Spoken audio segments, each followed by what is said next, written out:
Meanwhile, Jamaat Ulema-e-Hind Chief Madani, who stoked a row yet again, where he said that the courts of India are working under the government's pressure.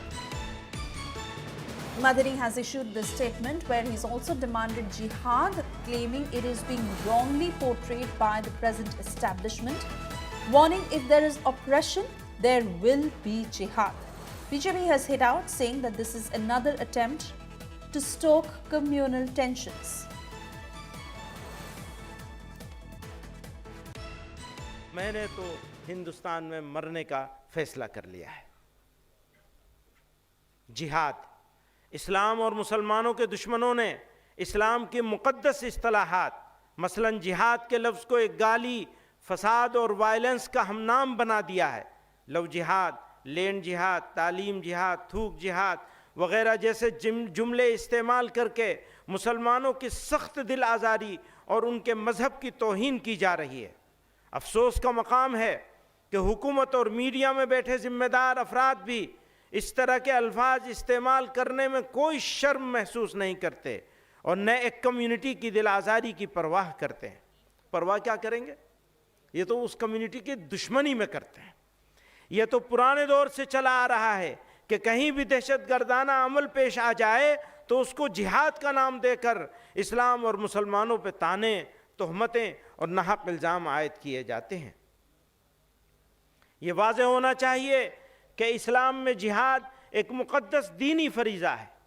जिहाद कुरान में कई मानों के लिए इस्तेमाल हुआ है, लेकिन जिस माने के लिए भी इस्तेमाल हुआ है, फ़र्द से लेकर समाज और इंसानियत की भलाई, उनकी सरबुलंदी और उनकी इज़्ज़त व वक़ार के क़याम के लिए हुआ है।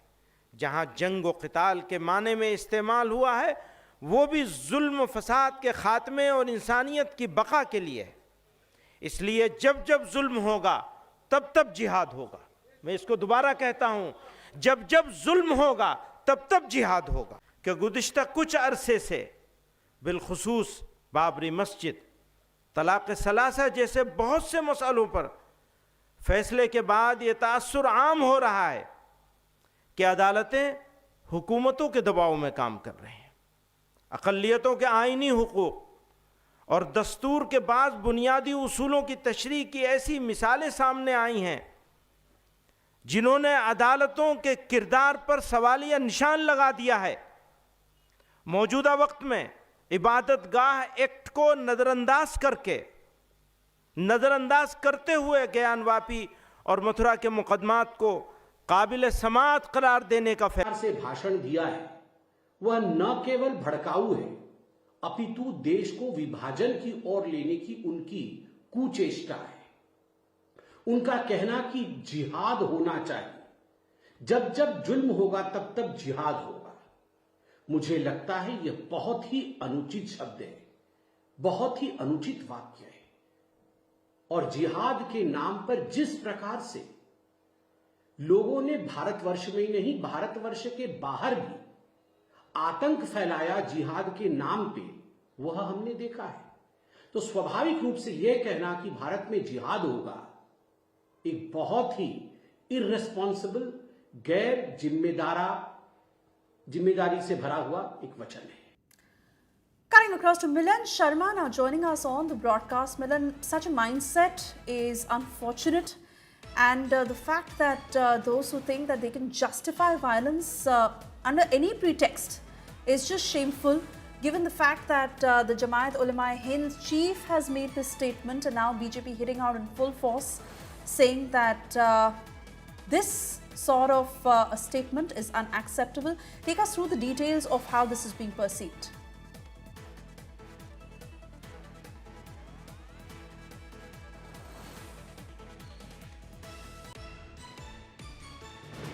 All right, not too sure if Milan Sharma is still connected with us. We'll try and reconnect with her. But there you heard the statement made by the Jamaat chief of how he's justified violence in the name of saying that if there is oppression, there will be jihad. In fact, he's gone on to say that jihad is being wrongly portrayed by the present establishment, is a claim that he's made.